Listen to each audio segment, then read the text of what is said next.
I would like to start off by saying thank you for giving me this opportunity on behalf of not just my family, but all the Make-A-Wish families. I'm just getting started. No. Got it, girl. You're okay.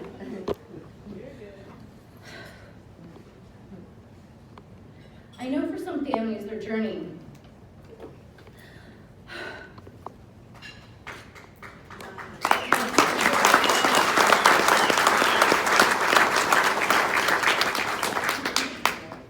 of learning of their child's devastating diagnosis is a new uphill battle.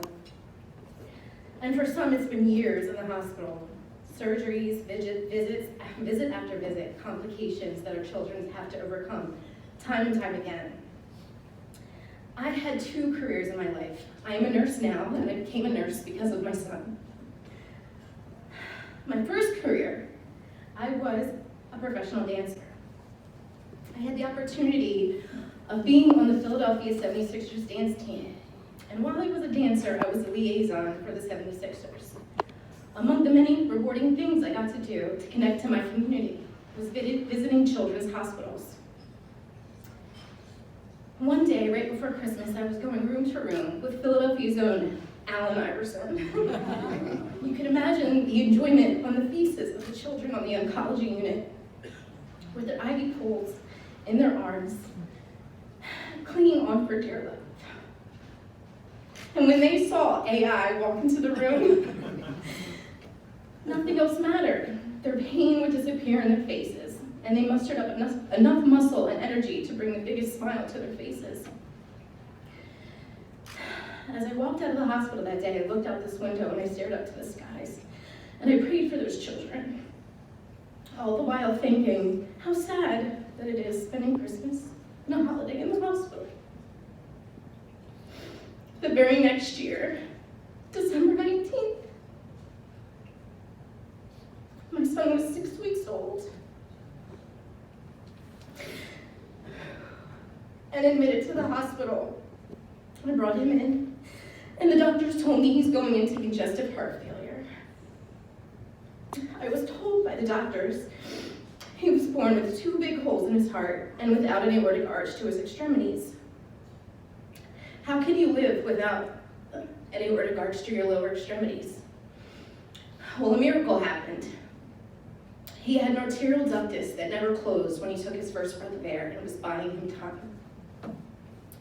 The doctors told me we're going to operate as soon as possible, but they couldn't. They had to wait for the infection to clear.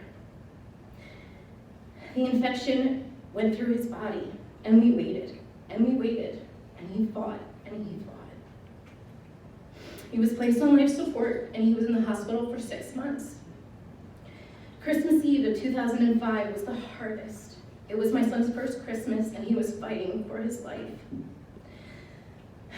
That night I got tired and hungry, and I walked down to the lobby, and I looked out a window, and it was the same window that I was in a year before with the Philadelphia 76ers. And I'm only telling you this because you never know in your life when you will be on the other side and something like that can happen to you. There were many times after months and months of watching Lyam fight, I would cry alone next to him in the hospital bed and think to myself as everyone was going on with their Christmas, and I would say, does anybody understand? Does anybody even care? After 6 months, Lyam did get better, and he got stronger with the help of the amazing, outstanding nurses and doctors and prayers. Lyam went home the day after Mother's Day. It was the best Mother's Day of my life. 10 years had gone by. After a routine echo, his cardiologist said, we knew this day would come, and it's time for him to have another open heart surgery. So once again, we braced this uphill battle, but this time it was a little different because Lyam was old enough now, and he can question his own mortality. The conversations we had were hard, but they needed to happen. Lyam did pull through. With another long recovery, and in time he healed.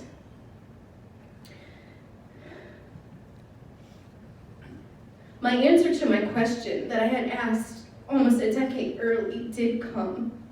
Does anyone care? And I knew people cared, and I knew people were praying. This answer came with this foundation, the Make-A-Wish Foundation. Our experience was more than we ever could have imagined. When Liam's wish was granted, he had to process this amazing gift that was given to him. It was hard for him to wrap his mind around the idea that he could choose anything, meet anyone, or go anywhere. He said, "Mom, is this real? Why would people do this for me?" It was that day that I had the answer, and I simply said, "Because, Lyam, people do care. People care that you fought for your life. People care that what you have been through, and what other families have been through, and what our kids have been through." If you're wondering what Liam's wish was, well, it was none other, in his words, the coolest wish ever. Going to Wrestlemania. And to be honest, picking the wish was the hardest part. Every moment, every detail was taken care of, and us moms and dads know that that never happens on a vacation.